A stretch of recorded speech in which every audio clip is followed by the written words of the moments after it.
Most men fear the call at midnight, but for a soldier, the real terror isn't the noise of war. It is the silence of coming home to an empty house.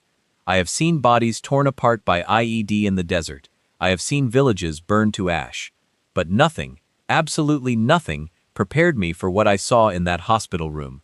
My wife Tessa wasn't just hurt. She was dismantled. 31 fractures, a face I have kissed 1,000 times turned into a map of purple and black ruin. And the worst part, the people who did this were standing right outside her door, smiling at me. Hit like, subscribe for more betrayal stories, and comment your city or country. The flight back from deployment usually feels like the longest hours of my life. You sit there vibrating with the engine, just imagining the moment you walk through the front door. I had been gone for 6 months on a rotation that did not officially exist. Delta Force work means you do not get to call home often. You do not get to tell your wife where you are. You just disappear, and you pray she is still there when you get back. I had replayed the reunion in my head 100 times. I would drop my gear in the hall. Tessa would hear the thud of the duffel bag.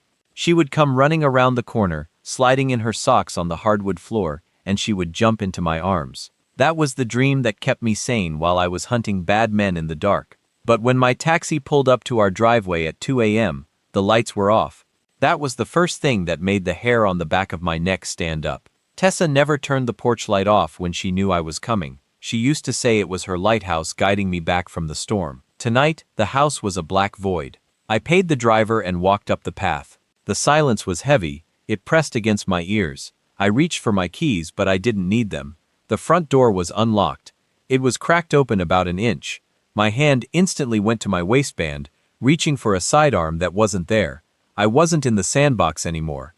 I was in the suburbs of Virginia. I pushed the door open with my boot. Tessa, my voice sounded too loud in the quiet hallway. There was a smell. It wasn't dinner. It wasn't her perfume. It was the smell of bleach. Sharp chemicals stinging the nose. And underneath the bleach, there was something else.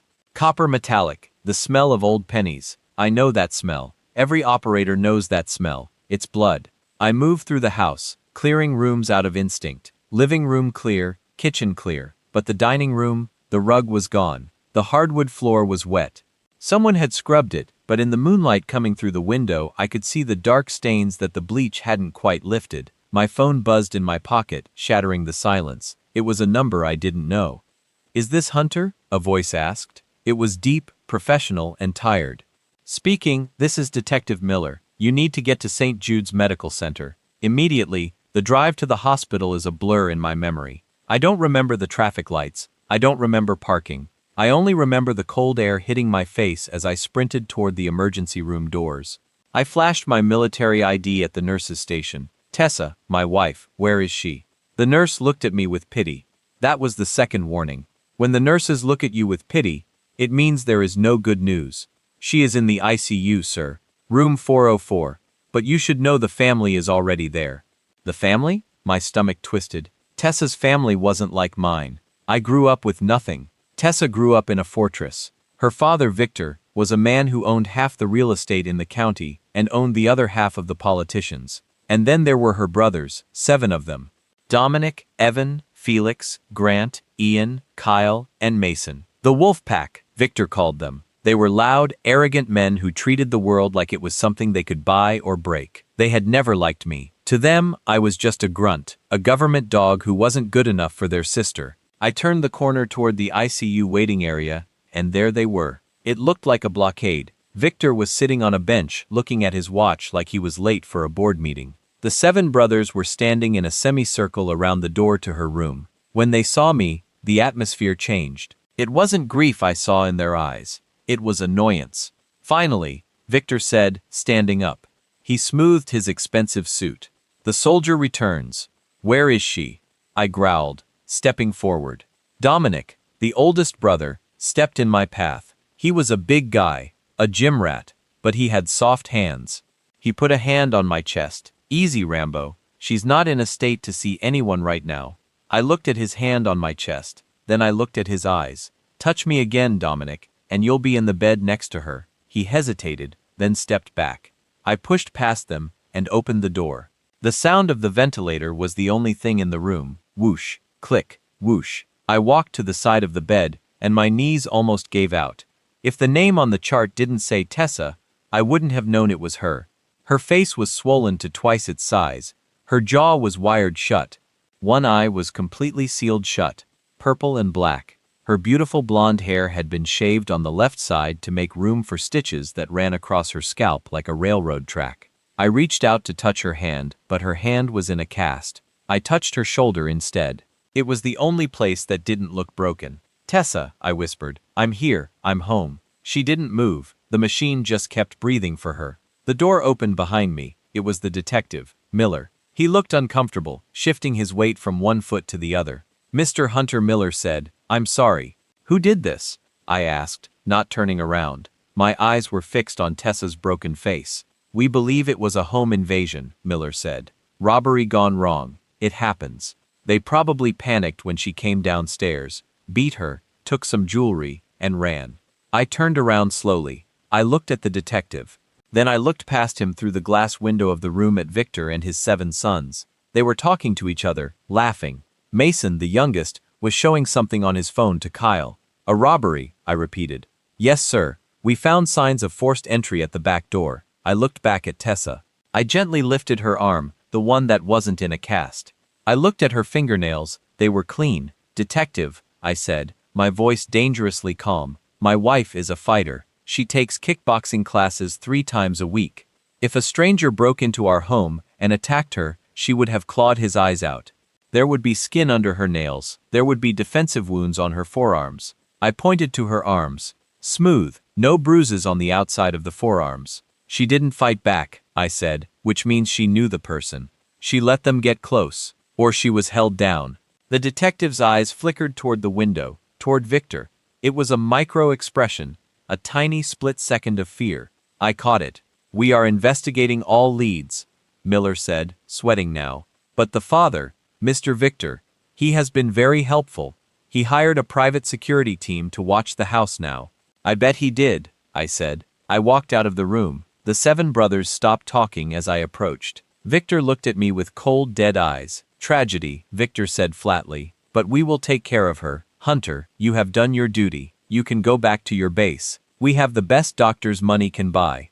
"I'm not going anywhere." I said. "She's my daughter," Victor snapped, his voice rising. "And you are just a husband who is never there. You weren't there to protect her. I'm handling this." I stepped close to him. I was 3 and taller than him and about 50 pounds of muscle heavier than his security guards. "That's the problem, Victor," I whispered so only he could hear. "You're handling it too well. You don't look sad. You look inconvenienced." Victor's eye twitched. I looked at the brothers, 7 of them, strong, capable men, yet not a single scratch on any of them. But I noticed something else. Mason, the youngest one, he wasn't looking at me. He was looking at the floor. His hands were shaking. He was holding a coffee cup and the liquid was rippling. They were hiding something. "A robbery," I said loud enough for all of them to hear. "That's the story. Some junkie broke in and hit her." "How many times?" I looked at the medical chart I had swiped from the end of the bed. 31 times, I read aloud. 31 strikes with a blunt object. Probably a hammer. I looked at Grant, then Ian, then Dominic. "A robber hits once to knock you down, twice to keep you down. 31 times. I shook my head. 31 times is personal. 31 times is hate. Watch your mouth. Dominic stepped forward again. "I'm going to find who did this," I said, looking directly at Victor. "And when I do, I'm not going to call the police. I'm going to do what I was trained to do." I turned my back on them and walked toward the exit. I needed air, but more than that, I needed to get back to the house. The detective said it was a robbery, but my gut, the same gut instinct that kept me alive in the mountains of Afghanistan, told me the enemy wasn't some stranger in the dark. The enemy was standing in the waiting room. And they had made one fatal mistake. They didn't kill her, and they didn't kill me. I walked out into the cold night air, took out my phone, and canceled my return flight to base. The war was over there, but a new hunt had just begun here. The drive back to the house felt like a funeral procession of one. The street lights flickered past my windshield like strobe lights, counting down the seconds until I had to face the reality of what happened in my own dining room. I parked my truck on the curb, killing the engine. The house sat there in the dark, silent and accusing. The police tape that had been strung across the front door was already sagging, fluttering in the cold wind. It felt lazy. It felt like they had already decided this crime wasn't worth the effort of a tight knot. I ducked under the yellow tape and pushed the front door open again. The house was freezing. The heating must have been turned off, or maybe the cold just lived here now. I didn't turn on the main lights. I didn't want the neighbors to see me. I flipped the switch on my tactical flashlight. The beam cut through the darkness, illuminating dust motes dancing in the air. Dust that had been kicked up by a struggle. I walked straight to the dining room. In the hospital, I was a husband. Here, in the dark, I was an operator. I needed to switch off the part of my brain that loved Tessa and switch on the part that analyzed kill zones. If I didn't, the grief would drop me to my knees, and I couldn't afford to be on my knees. I needed to be on the hunt. I shined the light on the floor. The police report said robbery. But robbery is chaotic. Robbery is messy in a frantic way. Drawers pulled out, things smashed in a line toward the exit. This room was different. The chairs weren't knocked over randomly. They were pushed back against the walls, creating a circle, an arena. I knelt down near the spot where the bleach smell was strongest. The wood was warped from the chemicals, but the stain was deep. I traced the outer edge of the splatter with my gloved finger. Low velocity, I whispered to the empty room. If a stranger strikes you in a panic, they swing wide and wild. The blood flies in long, thin arcs, cast off patterns on the walls. I shone my light on the walls. They were clean. That meant the blows were vertical, straight down, controlled. Someone hadn't been fighting her here. They had been punishing her. I moved to the center of the stain. There were 4 distinct scuff marks on the floor around the blood pool. Boot marks, heavy treads. I placed my own boot next to one. It was a match for size, maybe a size 11 or 12. But there wasn't just one set. There were scuffs at the head, scuffs at the arms, scuffs at the legs. They had pinned her. 7 sons, I muttered, the bile rising in my throat. And 1 father. I could see it now, the geometry of the violence. It wasn't a fight. It was an execution that stopped just short of death. I stood up, my breathing getting heavy. I needed proof. The police, Detective Miller, clearly wasn't going to look for it. Victor had likely bought the department a new fleet of cruisers years ago. If I wanted justice, I had to find what the cops were paid to ignore. I looked around the room. Why here? Why the dining room? Tessa was smart. Smarter than me, smarter than her brothers. She knew who her family was. She had told me once right before I deployed. Hunter, my father is getting paranoid. He thinks I know too much about the shipping containers at the docks. If anything ever happens, check the table. At the time, I thought she was joking. We were drinking wine, laughing. I kissed her forehead and told her she watched too many spy movies. I cursed myself for not listening. I holstered the flashlight and crawled under the heavy oak dining table. It was an antique, something Victor had given us as a wedding gift, probably to remind us that even our furniture belonged to him. I ran my hands along the underside of the wood. Rough grain, spider webs, chewing gum I'd stuck there 2 years ago. Then my fingers brushed against something smooth plastic. It was taped securely to the junction where the table leg met the frame. Duct tape. I peeled it back carefully. It was a digital voice recorder, small, black, unobtrusive. The red light was off, meaning the battery had died or it had run out of space. I pulled myself out from under the table, clutching the device like it was a holy relic. I sat on the floor right next to the stain of my wife's blood and pulled a spare pair of batteries from my pocket. I always carried spares. Old habits. I swapped the batteries. The screen flickered to life. Folder A1 file. Date yesterday. Time 7:42 p.m. My thumb hovered over the play button. I was terrified. I have breached compounds with terrorists waiting on the other side. And my heart rate never went above 60. Right now, it was hammering against my ribs like a trapped bird. I didn't want to hear her pain, but I had to. I pressed play. Static. The sound of a door opening. Not kicked in. Open with a key. Then the voice. Smooth. Arrogant. Hello, sweetheart. Daddy's home. It was Victor. Then the sound of boots. Many boots. The heavy thudding of a pack entering the room. Dad. Tessa's voice. She sounded surprised but not shocked. She sounded resigned. I told you not to come here, Victor. You don't tell me where to go, Tessa, Victor said. We own this town. We own this street and we own you. I'm not signing the papers, Dad, Tessa said. Her voice was shaking but strong. I'm not letting you use Hunter's name for your shell companies. He's a soldier. He's honorable. I won't let you drag him into your filth. Honorable. A new voice scoffed. It was Dominic. I recognized the sneer. He's a grunt, a paid killer. We're just giving him a reason to retire. Grab her, Victor commanded. The recording dissolved into the sounds of a scuffle, a chair scraping, Tessa's screaming, not a scream of fear, but of fury. "Get off me! Get off!" Then a sickening thud, the first hit. I flinched in the dark dining room as if I had been hit myself. "Hold her legs, Mason. Grant, get her arms. Don't let her move." I paused the tape. I couldn't listen to the rest, not yet. I had heard enough to know the truth. The police report was a lie. The robbery was a fairy tale. This was a family meeting. I put the recorder in my pocket. I stood up. The sadness that had been weighing on my chest evaporated. In its place, something cold and hard settled in. It was a feeling I hadn't felt since my last tour in the mountains. It was the feeling of clarity. I walked out of the dining room and into the garage. Most suburban dads have a garage full of lawnmowers, rakes, and maybe a toolbox.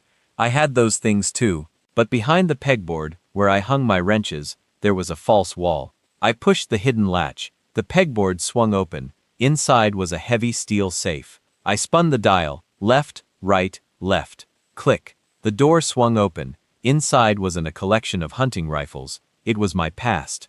It was the things the military let me keep and the things I had acquired on my own. I took out my plate carrier. No plates in it right now, but the pouches were ready. I took out a set of zip ties, the heavy-duty kind used for flexing cuffs. I took out a K-bar knife, the blade black and non-reflective. I didn't take a gun. Not yet. A gun is loud. A gun is quick. A gun is mercy. Victor and his 7 sons didn't deserve mercy.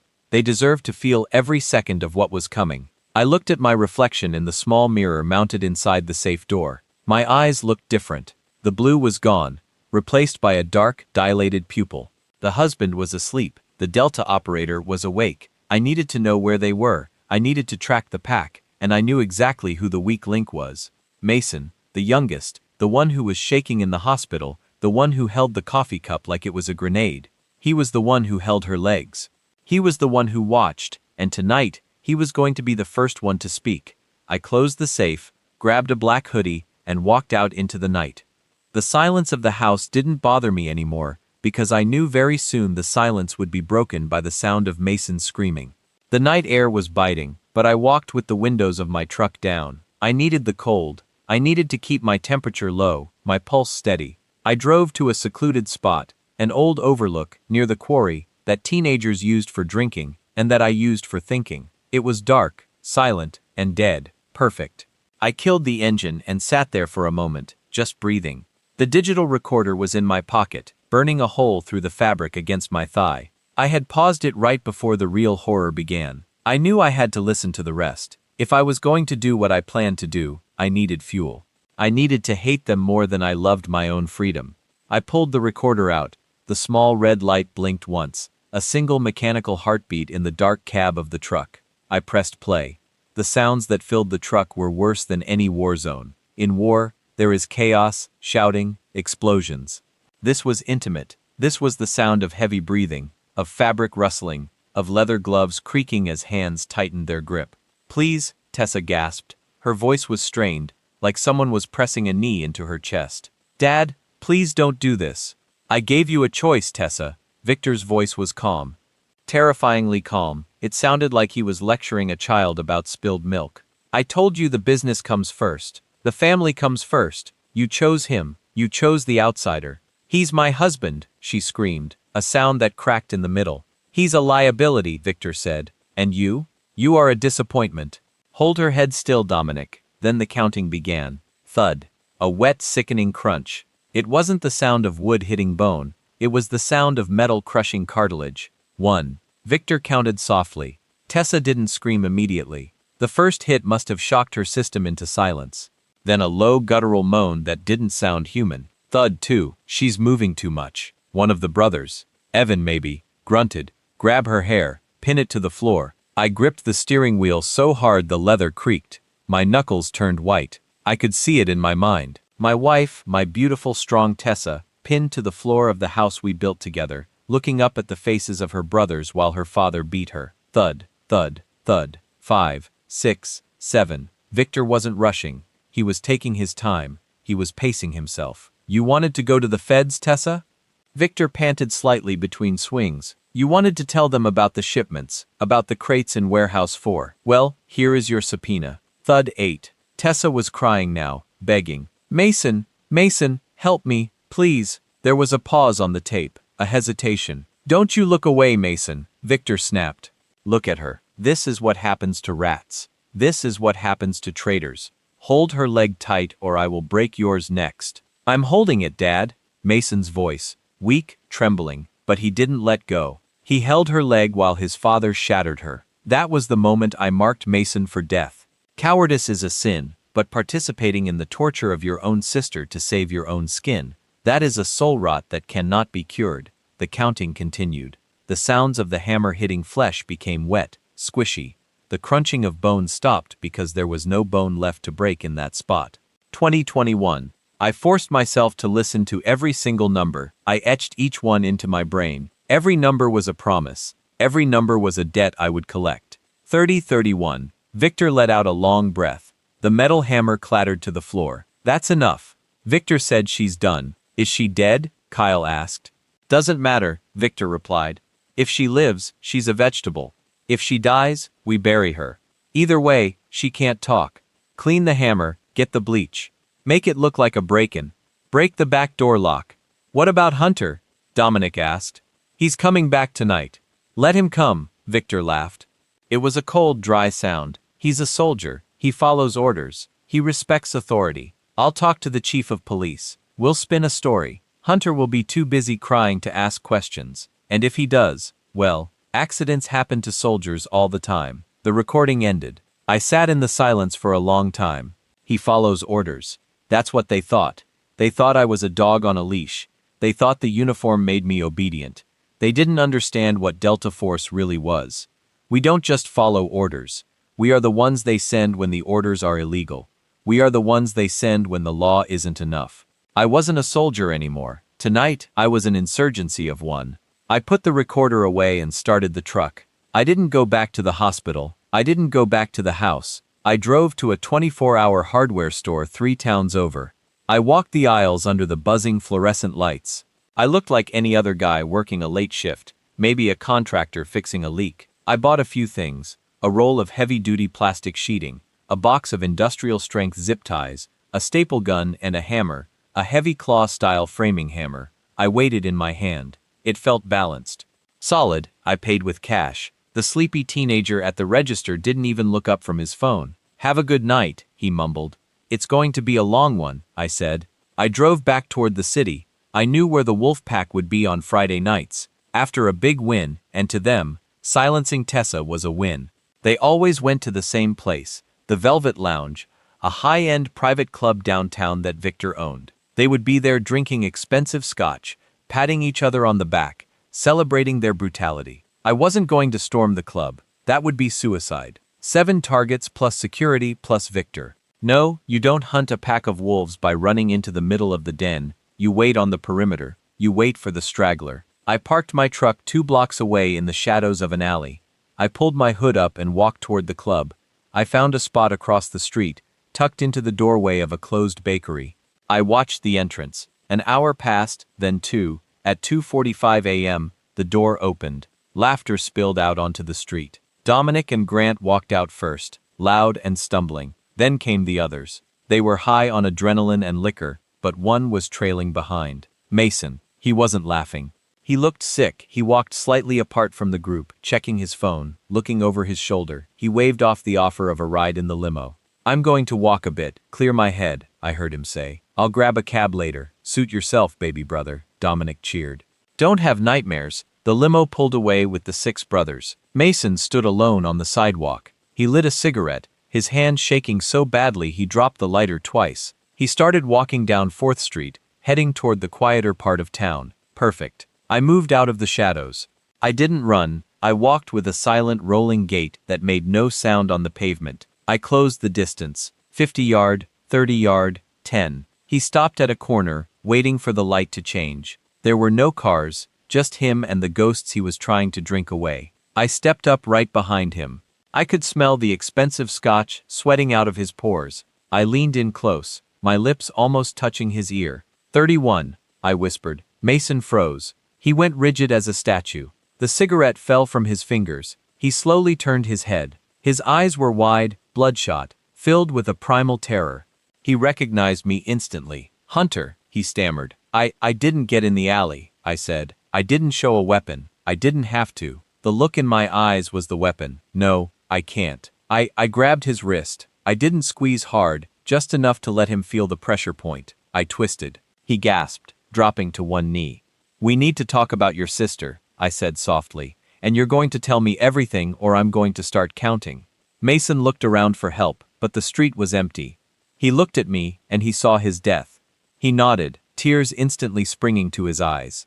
I pulled him into the darkness of the alley. The hunt had officially begun. The alley was narrow, smelling of wet cardboard and old grease. Mason was shaking so violently his teeth were actually chattering, a sound like dry bones clicking together in the dark. I pushed him against the brick wall. I didn't slam him, I just applied pressure until he had nowhere to go but backward. Please, Mason whimpered, his hands up in a surrender that meant nothing. Hunter, you don't understand. I had to. He made me. Who made you? I asked, my voice flat. Your father? Yes, Victor. You know how he is. If I didn't hold her legs, he would have done the same to me. I looked at him, really looked at him. He was 22 years old. He wore a watch that cost more than my truck. He had never worked a day in his life, never fought for anything, never bled for anything, and he thought fear was an excuse for monstrosity. You held her legs, I repeated. You felt her fighting. You heard her begging you. Mason, help me. That's what she said, right? Mason flinched. I tried to look away. That doesn't matter, I said. You were there. You were part of the equation. I pulled a zip tie from my pocket. The sound of the plastic ratcheting shut around his wrists was loud in the quiet alley. I didn't bind his hands behind his back. I bound them in front of him. It made him feel like he still had some control, which would make him talk faster. Where is the warehouse? I asked. What warehouse? He played dumb.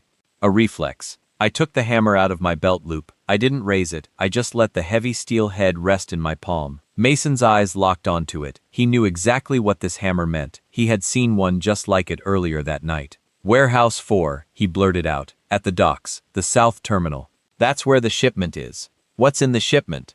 Guns, mostly modified ARs, and some military surplus. We acquired. They're shipping out to a buyer in Sudan on Tuesday. And the others, where are they right now? They went to Dominic's penthouse. They're continuing the party. I nodded.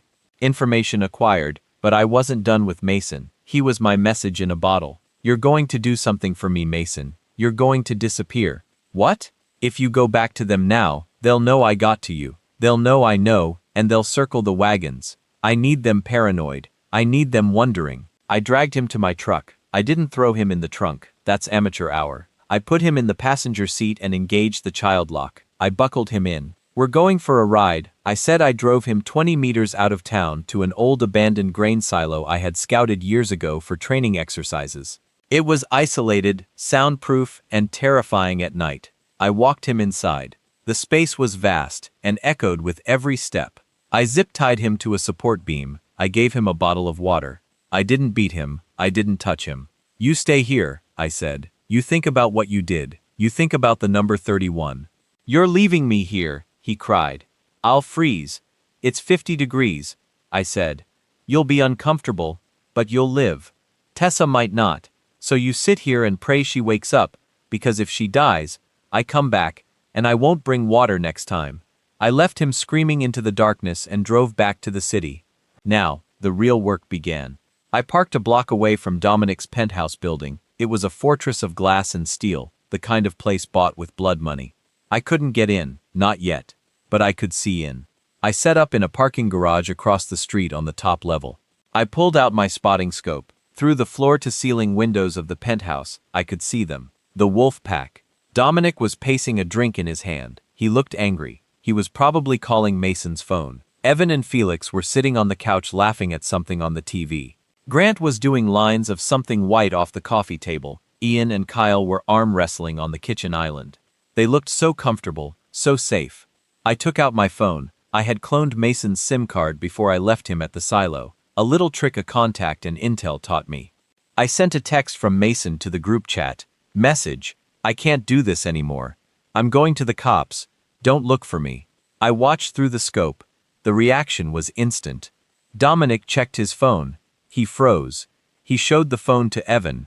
The laughter stopped. Grant wiped the powder off the table in a panic. The arm wrestling ended. They started arguing. I could see Dominic shouting, pointing at the door. He was sending people out to look for Mason. Chaos. Panic is the enemy of organization. When people panic, they make mistakes. They get sloppy. I packed up my scope. I knew their next move. If they thought Mason was going to the cops, they would try to scrub the evidence. They would go to Warehouse 4 to move the guns before the police arrived. They were doing my work for me. They were gathering all the evidence in one place. I drove to the docks. The south terminal was a maze of shipping containers, rust, and shadows. It was the kind of place where bad things happened and nobody saw. I parked my truck a mile away and moved in on foot. I was wearing my full kit now: black tactical pants, boots, gloves, and a balaclava. I didn't have a rifle, but I had my knife, my hammer, and the darkness. I found Warehouse 4. There were 2 black SUVs parked outside, Victor's men. I climbed up the side of the adjacent building, moving silently across the corrugated metal roof until I was looking down through a skylight into the warehouse. Below me, I saw Victor. He was there personally, shouting orders. "Move it all now," Victor yelled. "If that idiot boy talks to the police, they'll be here by morning. Burn the paperwork. Load the crates into the truck." Dominic and Evan were there sweating, hauling heavy wooden crates.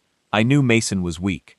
Dominic spat. "We should have handled him." "Shut up and lift," Victor snapped. I watched them for 10 minutes. I took photos with a small digital camera. I kept in my gear bag faces, crates, serial numbers on the weapons visible in the open boxes. This was federal prison time. This was life sentences for all of them. But prison was too safe.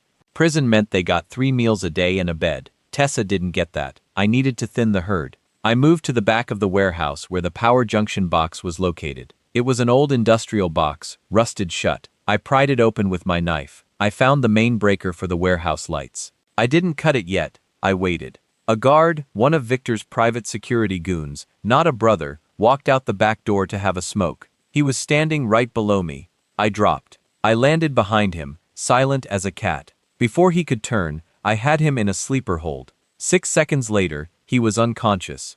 I dragged him into the shadows and zip-tied him. I took his radio. I put the earpiece in. Perimeter check. A voice crackled. Status. I clicked the mic twice. Click, click. The universal signal for all clear. When you can't talk. Copy. The voice said. I climbed back up to the roof. I looked down at the brothers. They were working hard, tired, stressed. It was time to introduce a little fear. I pulled the main breaker. Clunk. The warehouse plunged into total darkness. "What the hell?" Victor's voice echoed. "Who cut the power? Check the fuse box," Dominic yelled. Flashlight beams started cutting through the dark. Frantic and shaky, I slipped through the open skylight, dropping onto the top of a stack of shipping containers inside the warehouse. I was 20 feet above them, invisible in the gloom. I picked up a large bolt, a heavy piece of industrial steel I found on the roof, and threw it against the far wall. Clang. The flashlight beams all swung toward the noise. "Who's there?" Evan shouted. He pulled a gun.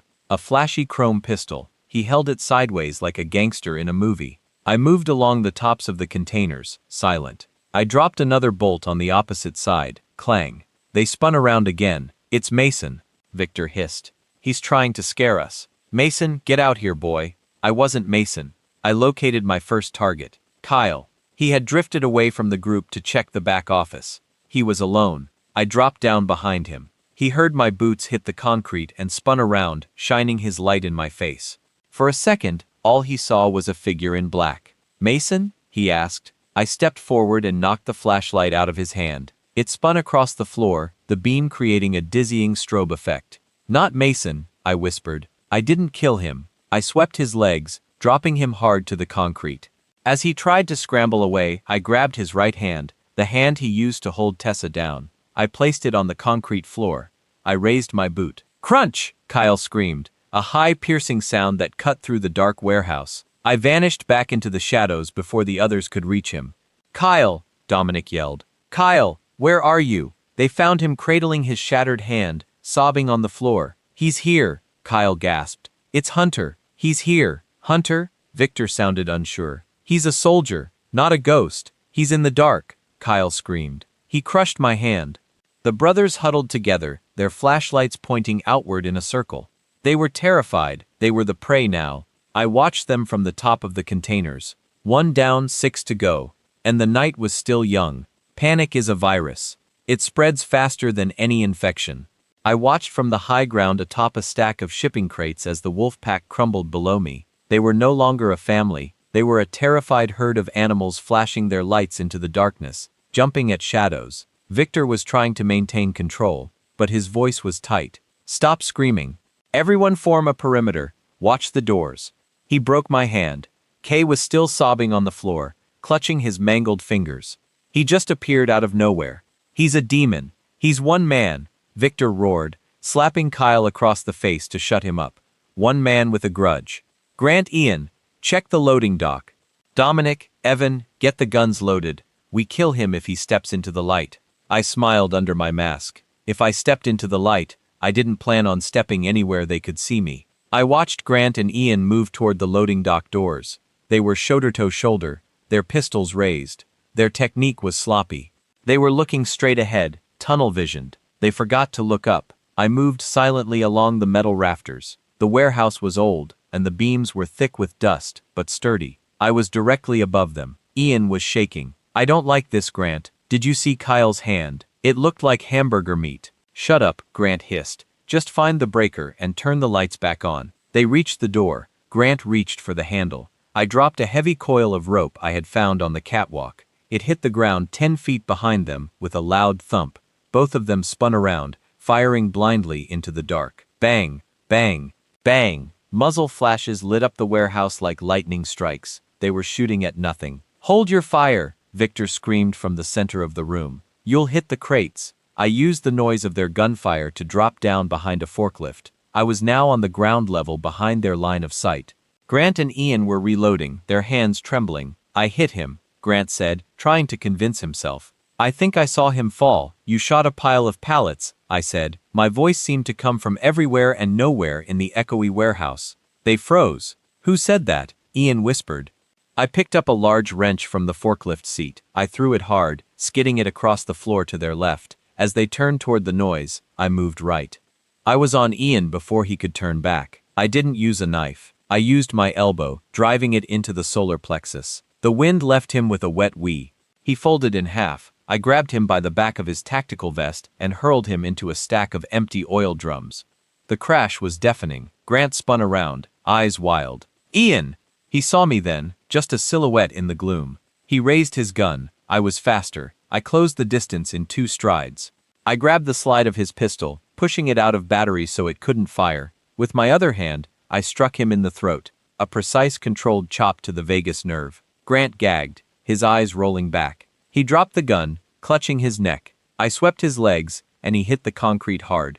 I leaned over him. "That's 2, I whispered. 4 to go. I didn't break their bones this time. I wanted them mobile enough to run back to Daddy. Fear works better when the victims can tell the story. I melted back into the shadows, just as Victor and the others came running toward the noise. "Grant, Ian," Dominic shouted. They found them. Ian was groaning in the oil drums and Grant was gasping for air on the floor. "He's here," Grant rasped. "He's too fast." Victor looked around, his face pale in the beam of his flashlight. "Everybody out. Get to the cars. Forget the crates. We leave now." They scrambled. It was pathetic. The wolf pack ran like frightened children. They dragged Kyle and supported Grant, stumbling toward the exit. I let them go. I could have stopped them. I could have slashed their tires, but I wanted them to leave. I wanted them to feel safe for a moment, only to realize the nightmare followed them home. As their SUVs peeled out of the lot, tires screeching, I walked over to the open crates they left behind. Illegal assault rifles, grenades, crate after crate of military-era hardware destined for a warlord in Sudan. I took out my phone and dialed Detective Miller. "Miller," he answered, sounding asleep. "Warehouse 4, South Terminal," I said. "You might want to bring the bomb squad." "And Miller, Hunter, is that you? If you sweep this under the rug, like you did my wife's attack," I said, "your name will be on the list next to theirs." I hung up. I waited in the shadows until I heard the sirens. The real police were coming this time, or at least enough of them that Miller couldn't hide this. I watched from the roof as swarms of cruisers arrived. They found the guns. They found the blood from Kyle's hand. They found the chaos. This was the first nail in Victor's coffin. His illegal business was exposed. But the night wasn't over. I returned to my truck and checked the tracker I had placed on Victor's SUV earlier that night while they were in the warehouse. The little red dot on my tablet was moving fast. They weren't going to the penthouse. They were heading out of the city. They were going to the fortress. Victor's heavy security estate in the hills, high walls, cameras, armed guards. They thought they would be safe there. They were wrong. I drove toward the estate, keeping my distance. As I drove, I thought about the mid-story twist that was coming. I needed to know why. Why did they hate me so much?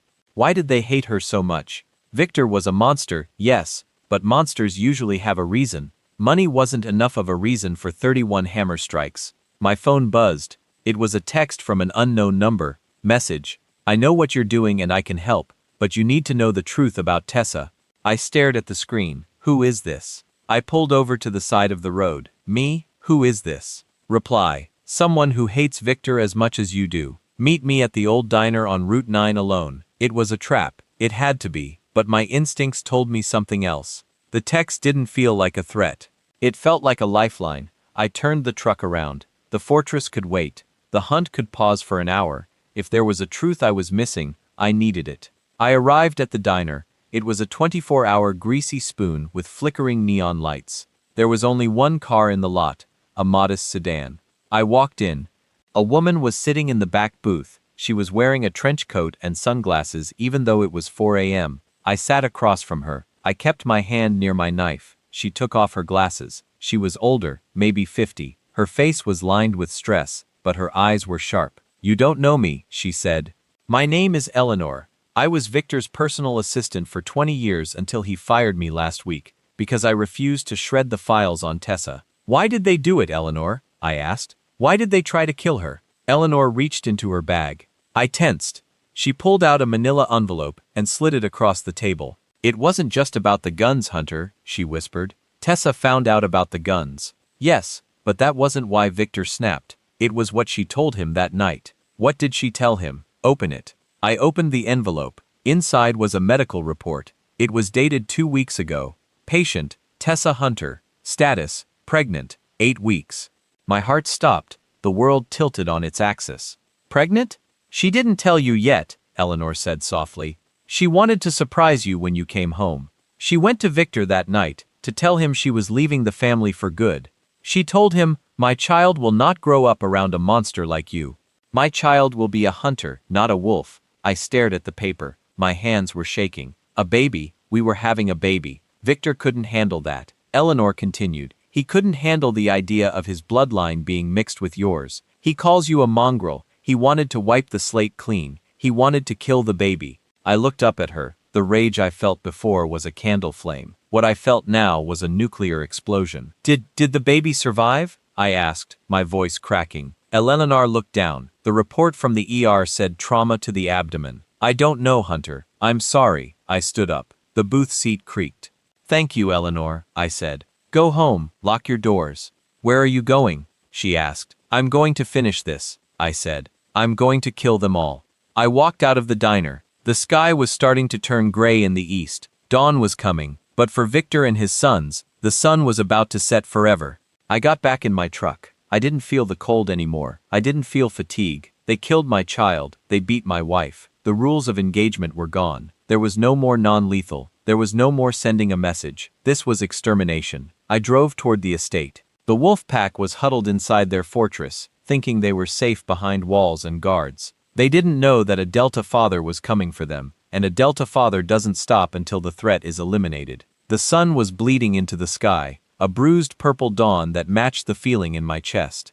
I drove toward Victor's estate, the fortress, with the medical report burning a hole in the passenger seat. Pregnant. The word echoed in my mind with the rhythm of the tires on the asphalt. Pregnant. Pregnant. Every mile I drove, the image of Tessa changed. I didn't just see my wife anymore. I saw a mother. I saw her protecting her belly while 7 men held her down. I saw her screaming not for herself, but for the life inside her. I pulled off the main road about 2 miles from the estate entrance. I knew the layout of the fortress. Victor had bragged about it once at a Christmas party. 12 T-walls, motion sensors, armed patrols.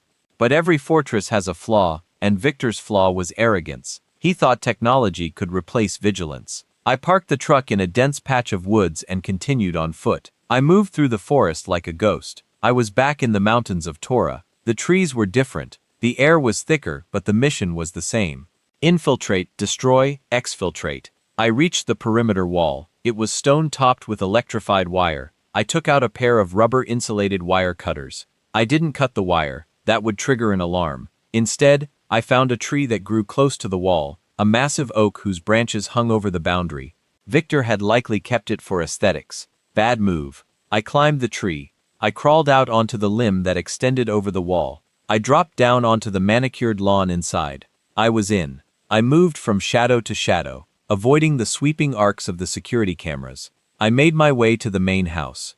It was a sprawling mansion with huge windows. I peered through the living room window. They were there, the remaining wolf pack. Victor was pacing in front of the fireplace. Dominic, Evan, Felix, and the injured ones. Kyle, hand bandaged. Grant, throat bruised. And Ian, ribs taped. They looked exhausted. They were arguing. I couldn't hear them through the double-paned glass, but I could read their body language. Victor was shouting. Dominic was pointing at the door. They were unraveling. Then something happened that stopped me cold. A man in a white lab coat walked into the room. A doctor.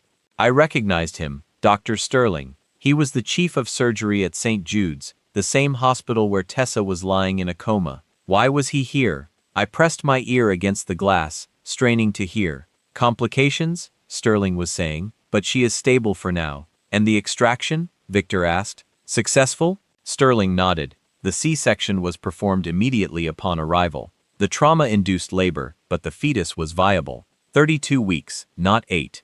The report Eleanor saw was old. She was much further along than she told anyone. My niece hit the grass. 32 weeks, that's 8 months. She had been hiding it. She had been wearing loose clothes, staying home. She was protecting him. And the child? Victor asked. His voice was devoid of any grandfatherly warmth. He is in the neonatal incubator in the basement, Sterling said. Healthy, strong lungs. Good, Victor said. My buyer arrives tomorrow. A healthy male heir fetches a high price in the black market adoption circles, especially with clean genetics. The world went silent. They hadn't killed my son. They had stolen him. They beat my wife into a coma to induce labor so they could steal our child and sell him like a piece of furniture. It wasn't just hate, it was profit. It was the ultimate betrayal of blood. The rage that filled me then was so pure, so white-hot that my vision actually blurred. I had to close my eyes and breathe for 10 seconds just to keep from screaming. My son is alive. He is in the basement. The mission parameters shifted instantly. Priority 1. Secure the asset, my son. Priority 2. Eliminate hostiles. I couldn't just start killing.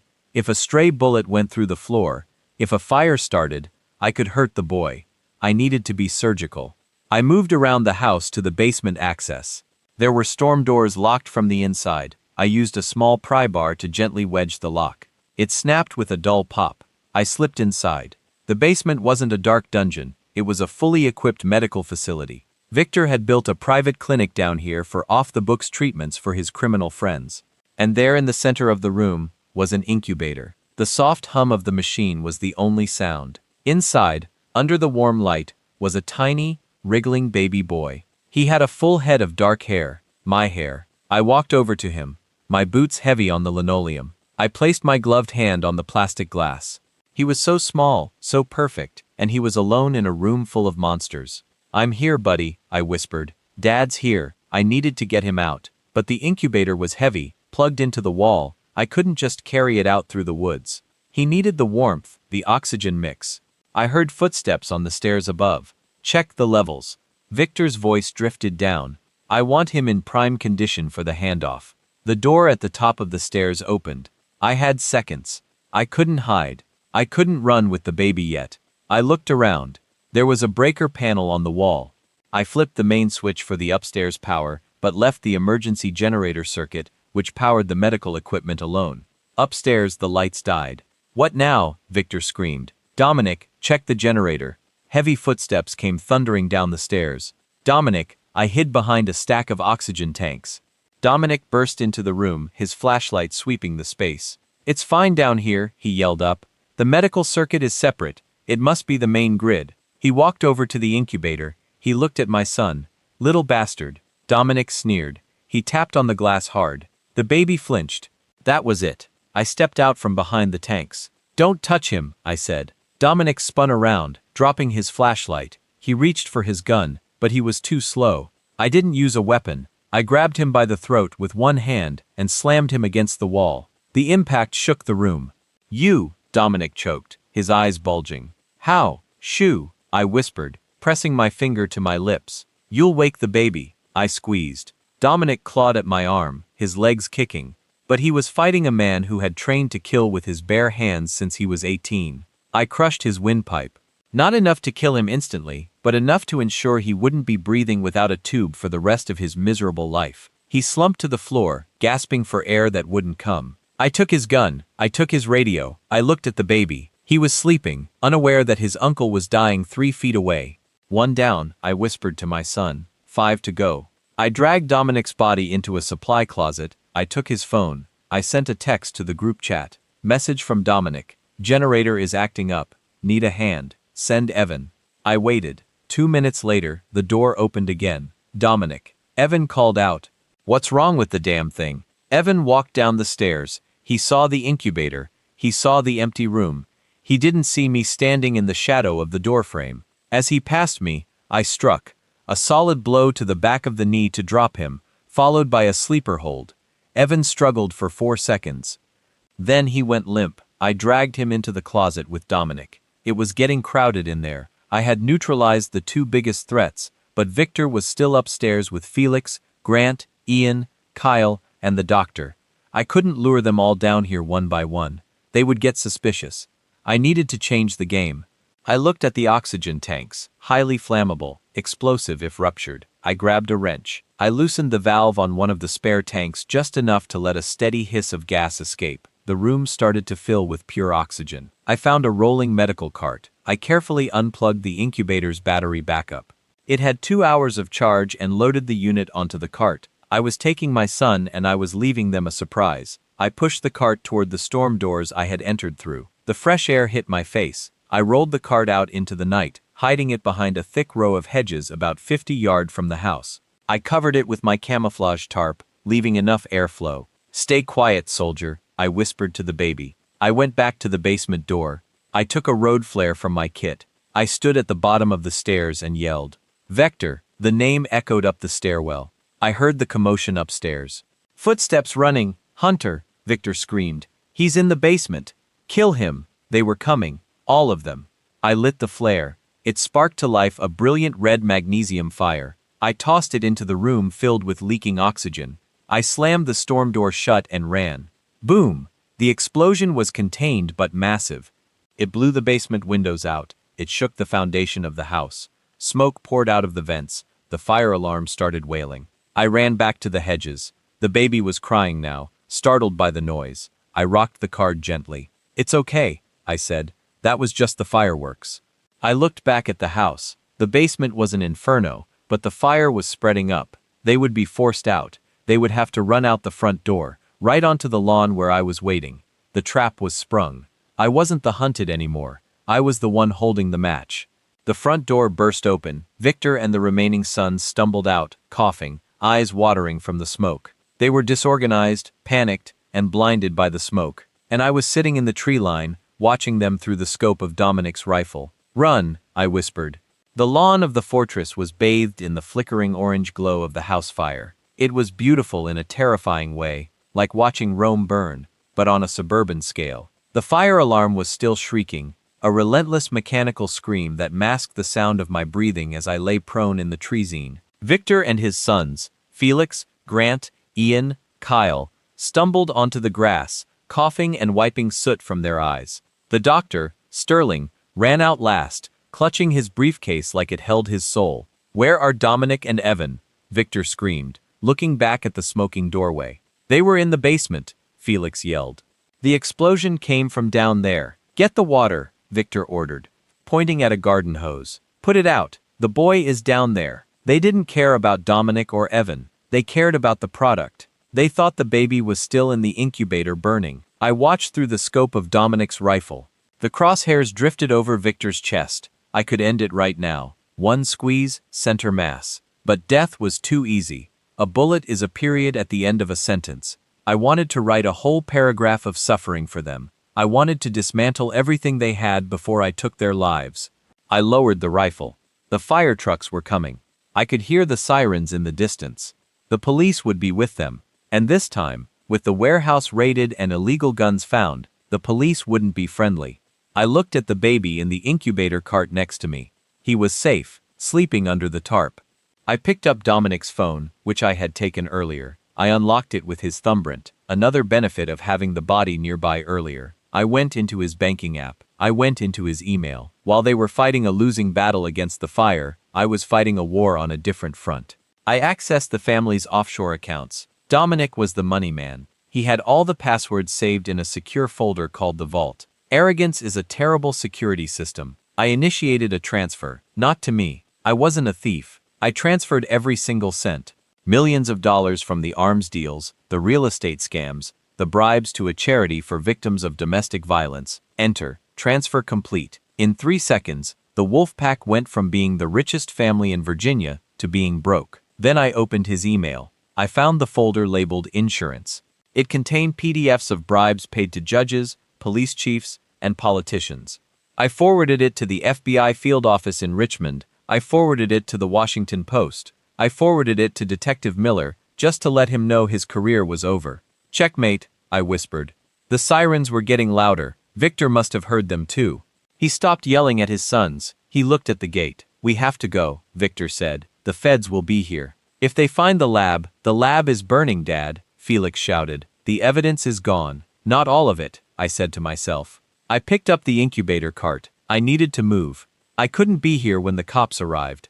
I had the baby. I had the evidence and I had their money. But I wasn't done with the man. I retreated into the deep woods, pushing the cart along an old logging trail I had scouted on the map.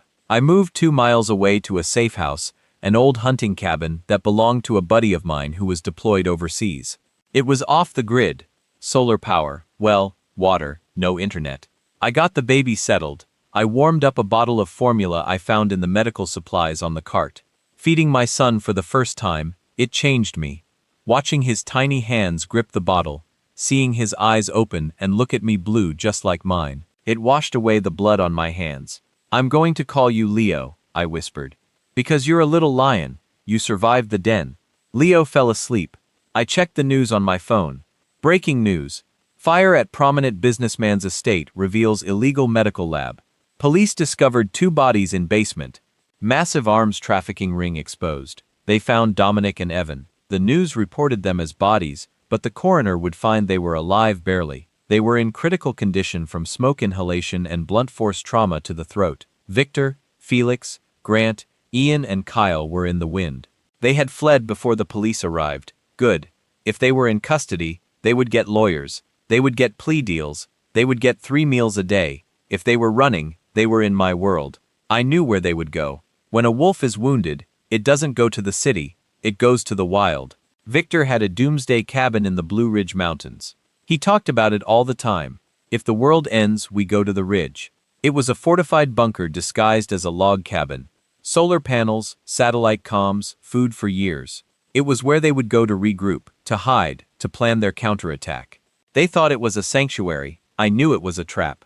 I packed my gear. I kissed Leo on the forehead. I have to go finish this, Leo, I said. I have to make sure they never come back for you. I called Eleanor, the assistant who helped me. Eleanor, I said when she answered, I need a babysitter, a permanent one. Hunter, where are you? I'm bringing you a package. You take him, you drive him 3 states away, you don't tell anyone, not even me. Is it? Yes, he's alive. I met Eleanor at a rest stop an hour later. She cried when she saw Leo. She took him in her arms like he was her own. Go, I said. I'll find you when it's over. Be careful, Hunter, she said. They have nothing left to lose. Neither do I said. I watched her drive away. My son was safe. My wife was in a hospital bed, protected by the fact that her family was now the most wanted fugitives in America. I got back in my truck and turned toward the mountains. The sun was setting again. The sky was red. I reached the base of the mountain road that led to Victor's cabin around midnight. I parked the truck and covered it with branches. I would walk the last 5 miles uphill. The air was thin and cold. Snow was starting to fall. I moved through the trees, silent as the snowfall. I was wearing white camouflage now, the snowsuit I kept in my survival kit. I was invisible. I reached the clearing where the cabin stood. It was dark, no lights. They were practicing light discipline. Smart. But they forgot one thing: heat. I put on my thermal goggles. The cabin lit up like a Christmas tree in the infrared spectrum. I could see the heat bloom from the chimney. I could see 4 distinct heat signatures moving inside the main room, and 1 signature sitting still in a chair. Victor. 5 men left. Felix, Grant, Ian, Kyle, Victor. They were armed, they were scared, and they were waiting for me. I checked my gear, my knife, my hammer, and a handful of flashbang grenades I had borrowed from the warehouse cache before the cops arrived. I crept up to the generator's shed behind the cabin. It was humming. I didn't cut the power this time. That was the old trick. They would expect that. Instead, I rigged the fuel line. I poured sugar, a simple packet of sugar I had in my ME, into the gas tank. It wouldn't kill the engine instantly. It would gum it up. It would make it sputter, cough, and die slowly. It would make the lights flicker and dim, creating a strobe effect that induces panic. I moved to the front porch. I placed a claymore mine, a dummy one I used for training, but it looked real enough to terrify. Facing the front door, then I went to the window. I tapped on the glass. Tap, tap, tap. Inside, the heat signatures froze. "Did you hear that?" I heard Kyle whisper. "It's just the wind," Victor said, but his voice shook. Tap, tap, tap, louder this time.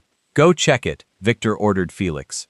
Felix moved toward the window, his rifle raised. He peered out into the darkness. He couldn't see me. I was pressed against the wall below the sill. I waited until his face was pressed against the glass. Then I stood up. I was wearing a skull mask, my old Delta deployment mask. Felix screamed and fired his rifle through the window.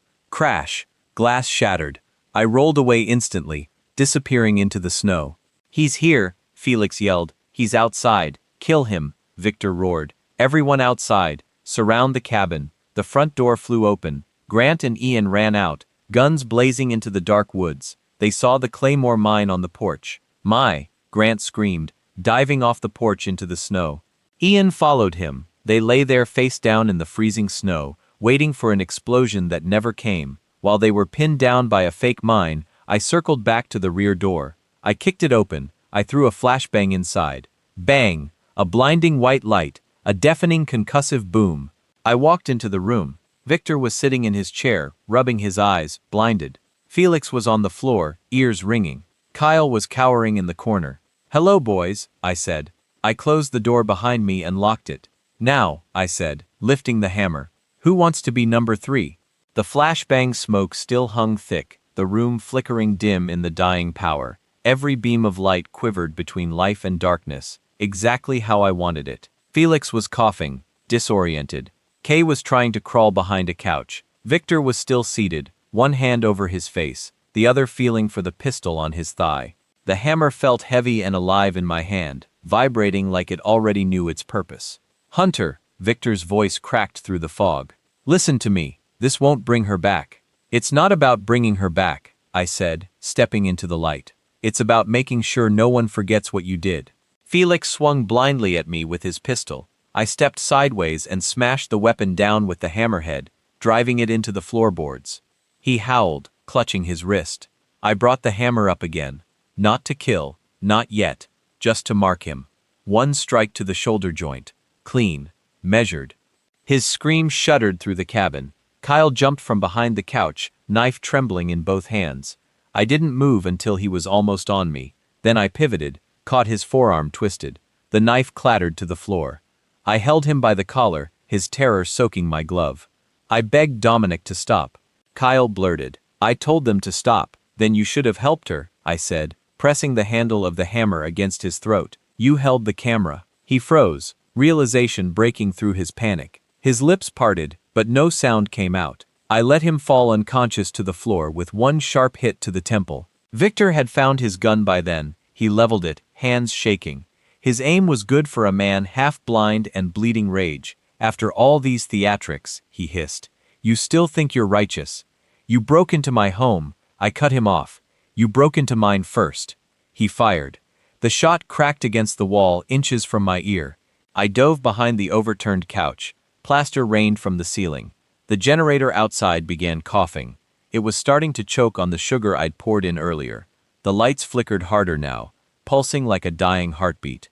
Felix was dragging himself toward Victor, moaning. "Dad, we got to get out." But Victor wasn't listening. He fired again, then again. The pistol clicked dry. I rose from behind the couch, calm. Each step I took toward him echoed between the slowing thuds of the engine outside. He threw the gun at me. It bounced off my vest. "You think you can erase me?" he snarled. "You think people like me ever disappear? I've run this town for 30 years. Men like me don't fall. We build the walls the law hides behind." "You're right," I said softly, "but walls fall faster when the fire starts inside." He swung at me with his empty hand. I caught his wrist midair and bent it backward. His knees hit the floor with a dull crack. 31 strikes, I said quietly. "You remember that number?" His throat bobbed. "She betrayed me. She would have ruined Count," I said. He stared up at me, confused. "What? Count, Victor." I raised the hammer. "You owe her every single one." The first hit landed on the floor beside his knee, the second on the arm of the chair where he was holding the gun. Splinters exploded upward. The third struck the fireplace mantel. Each hit came closer, slower, measured. Not killing blows. Not yet. They were sounds for him to remember, counting the same way he'd made her count. He was sobbing now, not from the threat of death, but from the echo of what he'd done. Outside, the generator sputtered its final cough and died. The cabin plunged into darkness. The fire from the house miles below, now the only glow threading through the windows. Felix groaned where he lay. Sea was still out cold. The silence returned, the same silence that had haunted me that first night in my home. "You think this ends with you?" Victor rasped, voice small now. "There are others, my partners. They'll come for you." "Let them," I said. "I'll be waiting." He reached for his pocket again. Maybe for a hidden weapon, maybe a phone. I didn't wait to find out. I swung the hammer once, low, controlled, straight into his gun hand. The bones shattered like glass under steel. He screamed, falling sideways. The fight in him finally died. I turned off my night visor. The darkness became real again, not tactical darkness but final. Overhead I heard footsteps, Grant and Ian returning from outside. They burst through the front door, yelling for their father. "Victor!" Grant shouted. "Dad, where?" They froze when they saw me standing in the faint firelight. Their father writhing on the floor, Felix unconscious, Kyle unmoving. "Run." Victor whispered to them, blood bubbling on his lip. "Run." They didn't move. They were staring at the hammer in my hand, at the quiet man who looked more ghost than flesh. Ian stumbled backward, tugging Grant by the arm. But Grant stood rooted. "You burned it all," Grant said. "The money, the warehouse, everything." "No," I said. "You did." I threw something at his feet. Dominic's phone. It landed with a chirp as new messages flooded in. FBI news alerts. Arrest warrants attaching to the Victor family empire. His eyes widened. His entire world collapsed in a glowing screen. Ian lunged for the door. I let him go. He tripped into the snow and kept running, panting curses into the trees. Grant stayed, jaw clenched, trying to rebuild the man he thought he was inside that crumbling body. He raised his gun halfway, shaking. "Go ahead," I said. "Make the last mistake of your life." He didn't. He dropped the weapon. "You should have stayed a soldier," he said. This isn't justice." "You're right," I replied, stepping forward close enough to see the reflection of the fire dancing in his eyes. "This isn't justice. It's balance." He didn't get the chance to answer before I hit him across the jaw with the hammer handle. He fell beside his father. I looked at Victor one last time. "That was 6, I said. "The rest." I gestured at the flames. "They burn with your name." I walked out as the fire from the generator shed crawled up the siding of the cabin. Snow fell harder now, blanketing the forest in silent white. Behind me, the empire of Victor Wolf finally cracked under its own weight. The only sound left was the wind and the faint whimper of fire eating wood. I walked through the trees without looking back. The storm carried the smoke into the night. And somewhere beyond the hills, my son slept safe, waiting for a father with blood on his hands to find peace someday. But peace had a price, and dawn hadn't yet come. Snow stung my face as I stepped into the clearing. The cabin behind me was fully swallowed in orange flame, a collapsing monument to Victor's empire. The heat pressed against my back, and somewhere inside that inferno, I could still hear them, groaning, screaming, breaking, the echoes of wolves dying in their den. But one escaped. Ian. I saw his footprints leading into the woods, erratic and wide apart, the trail of a man running blind through fear and cold. I followed slowly, my steps silent, each one sinking deep into the new snow. The trees whispered above me. Every crack of a branch sounded like judgment. 10 minutes later, the trail veered downhill toward an old logging road. I saw him through the trees, stumbling, holding his side, coughing into the cold. The gun in his hand was shaking badly, clicking empty. He'd been firing at ghosts. I didn't name the rifle. I wanted him to see me. "Ian," I called out. My voice traveled like smoke through the night. He spun around, almost slipping. "Hunter, please, man, I didn't do half of it." "It was Dad. It was them. You were there. You held the door shut. I couldn't stop them." I nodded once. Neither could she. He started crying loud and broken, falling to his knees in the snow. "I'm sorry," he screamed. "I'm so sorry." "You're not sorry," I said, walking closer. "You're scared." He raised the empty gun like it meant anything. I kept walking. He clicked the trigger again and again. Dry fire, hollow metal. I could hear his heart, even louder than the trigger clicks. When I reached him, he dropped the gun and covered his face. I didn't strike him. I leaned down instead. "She begged," I said quietly. "She begged you by name." His sobs turned to choking gasps. He dropped to the ground fully now, face pressed into the snow. I stood over him for a long moment, watching his breath fog the frost. Then I left him there, living in his nightmare. Death would have been mercy. By dawn, the fire had burned out behind me, leaving only blackened timber. Of the 7 sons, 2 were dead for broken and 1 missing. I thought it was over until the crunch of boots came from the ridge road. Police, at least a dozen of them. Their flashlights cut through the smoke. I backed into the trees unseen. I saw the lead agent step forward, a woman in plain clothes. She pulled off her cap. It was Detective Miller. She looked different now, fear behind her professional calm. She was staring at the ruin of the cabin like she'd stepped into a war zone. 2 officers pulled a man out from the treeing. A minute later, Victor burned, barely breathing, but alive. His legs were gone below the knees where a beam must have fallen on him. "Get a medic," Miller shouted. Victor tried to speak. His voice slurred through swelling lips. My grandson." That got Miller's attention. "Where is he?" Victor started laughing. A harsh rasp of air through broken teeth. He'll never belong to him." Then he coughed blood. I turned away before my hands could act again. He wasn't worth another bullet. I waited until the medevac came, and the sirens faded down the mountain road. Then I walked the opposite way north toward the city. The streets were silent when I arrived back at the hospital. I hadn't washed the soot off yet, my clothes wryer of smoke and damp earth. The nurse at the ICU desk froze when I entered, her hand twitching toward the security button until she recognized me. "She's still the same," she whispered. "No change." Tessa's room was dim except for the monitor light pulsing beside the bed. The steady beat, her heart, was the only sound in the world that didn't haunt me. I sat beside her, my body heavy, my mind hollow. "They're gone," I told her softly. "All of them? Your father? He's alive, but not whole. The rest, they won't hurt anyone again." I looked at her face, pale but peaceful now, framed by soft light. Her chest rose and fell gently. "I found him, Tess," I whispered. "Our son, Leo. He's safe and he's beautiful. You did it. You kept him alive through all that hell." Her eyelids didn't move, but her monitor line flickered a slightly faster beat, then back. I leaned closer. "I promise you I'm done fighting. I just need you to come back now, please." The monitor kept its rhythm steady as ever. Maybe she could hear me, maybe she couldn't. I sat there until the horizon outside her window turned gold. A soft knock on the door pulled me back. I turned. It was Eleanor. Her coat was damp from the early rain, and in her arms, wrapped in a white blanket, was Leo. "I thought you might want him clothes," she said. I stood, my throat tightening. She placed him in my arms, warm, fragile, real. He blinked up at me, his tiny face scrunching like he recognized something. Tessa's monitor beeped faster. I turned instantly. Her fingers twitched, just once. Then again, her hand opened slightly. "Doc," the nurse outside shouted. I held her hand tight with one of mine. Leo cradled against my chest with the other. Her eyes fluttered, trying to open. "Tessa, it's me." My voice cracked. "You're safe, we're both here." Her lips moved. No sound, just breath. I bent close. The word was barely a whisper carried between heartbeats. "Leo." Her eyelids lifted, weak but alive. For a long second, everything stopped. the past, the revenge, the blood. It was just family. Broken, but breathing.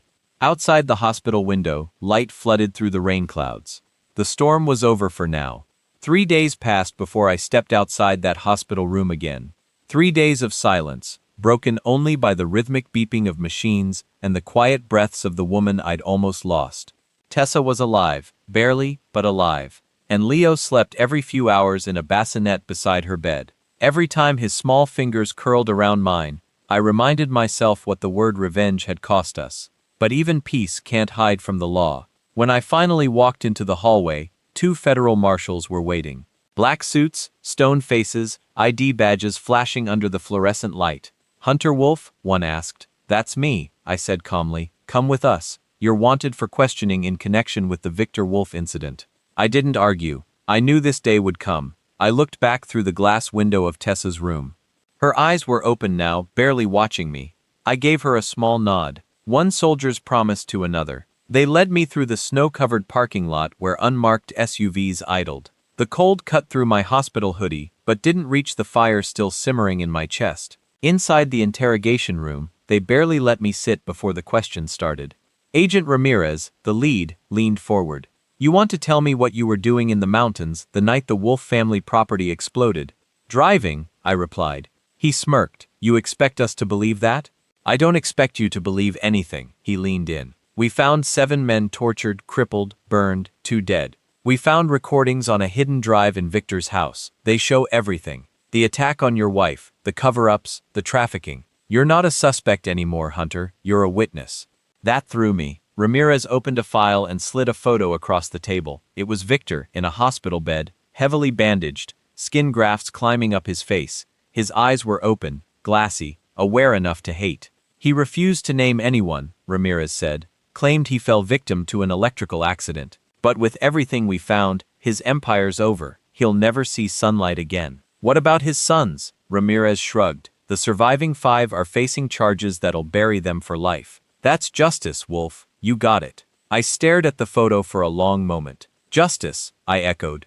"That what we're calling this?" He studied my face. "Look, I get it. What they did to your wife. No jury on this planet would convict you if you had done something. But you didn't. They burned themselves. You were just lucky." "Lucky?" The words sounded wrong in his mouth. Obscene almost. I stood up. "Are we done?"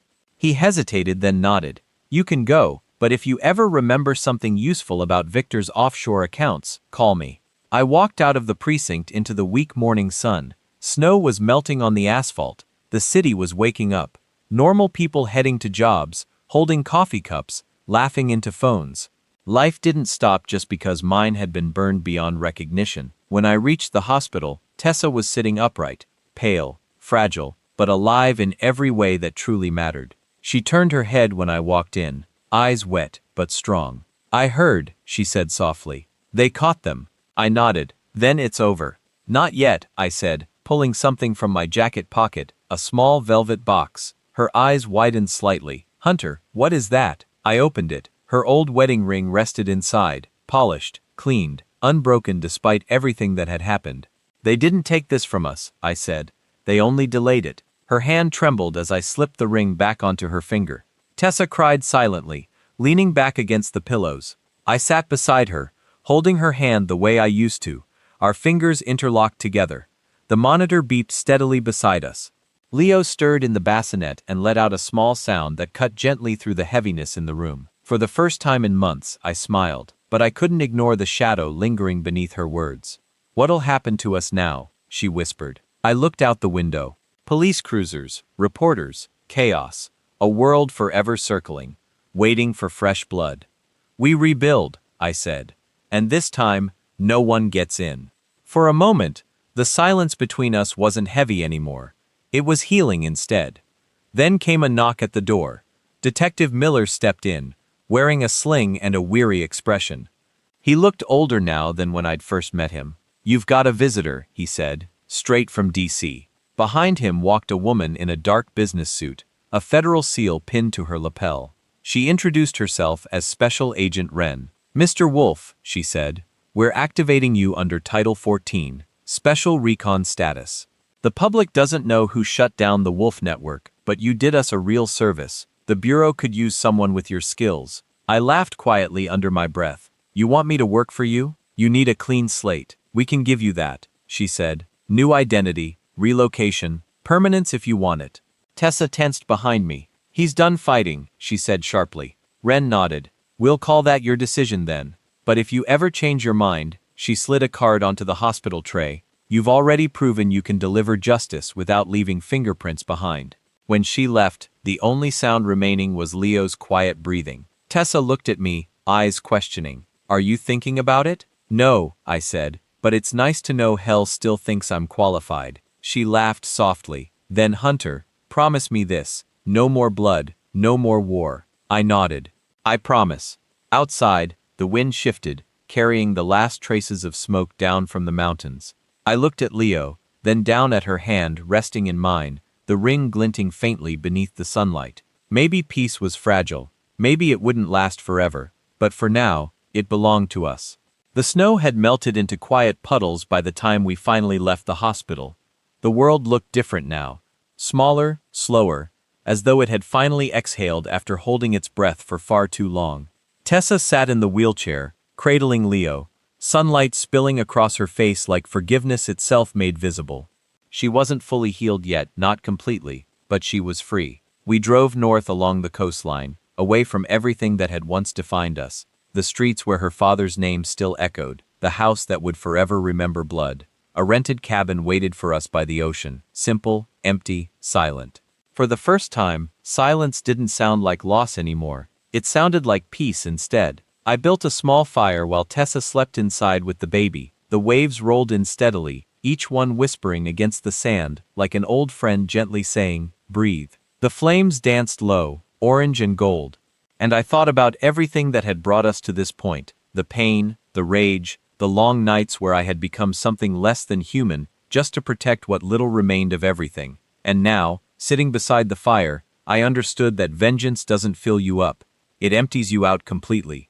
When the door behind me creaked open, I turned. Tessa stood there wrapped in a blanket, Leo's tiny head resting against her shoulder. For a moment, the night around her blurred, salt air, orange firelight, all of it swallowed by her quiet presence. Do you ever think it could have been different? She asked softly. Every day, I said. We stood there together while the wind carried sea spray between us and the horizon beyond. Somewhere behind the sound of crashing water, I could hear Leo breathing, calm even, safe. He'll grow up knowing the truth someday, she said. I nodded. And when he does, I'll tell him that monsters are real, but they bleed just like everyone else. She pressed her forehead against mine. And you'll tell him his mother fought twice.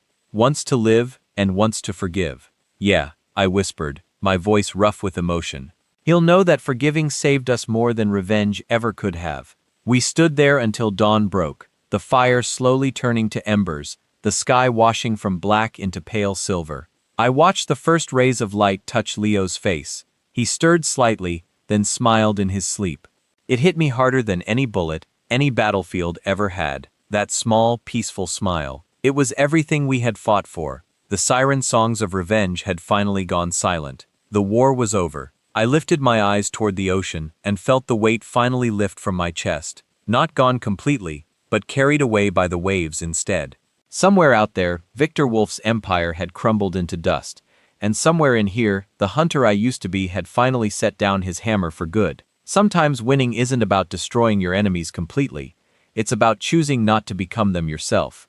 I turned to Tessa and said, let's go inside. He'll wake up soon. She smiled. Home, home, I said. And just like that, we walked back together through the early morning light, scars and all, stronger than the world that had tried so hard to break us.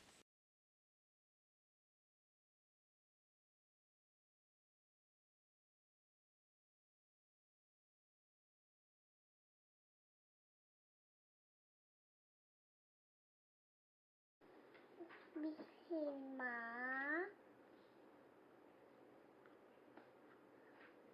de dad de Allah Akbar. Bisma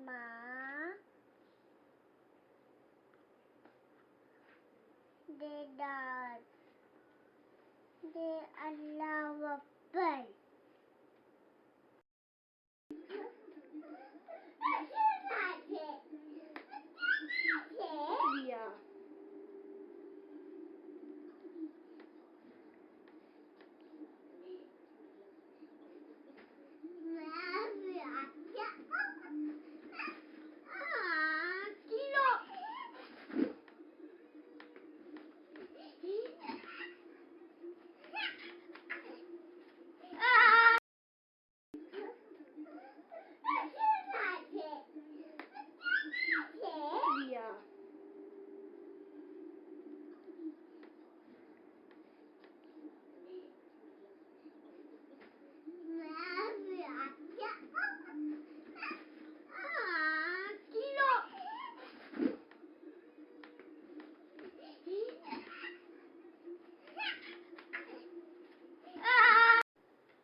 dad.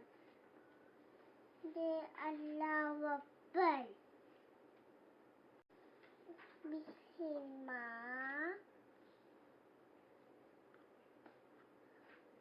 They dad. They are lovable.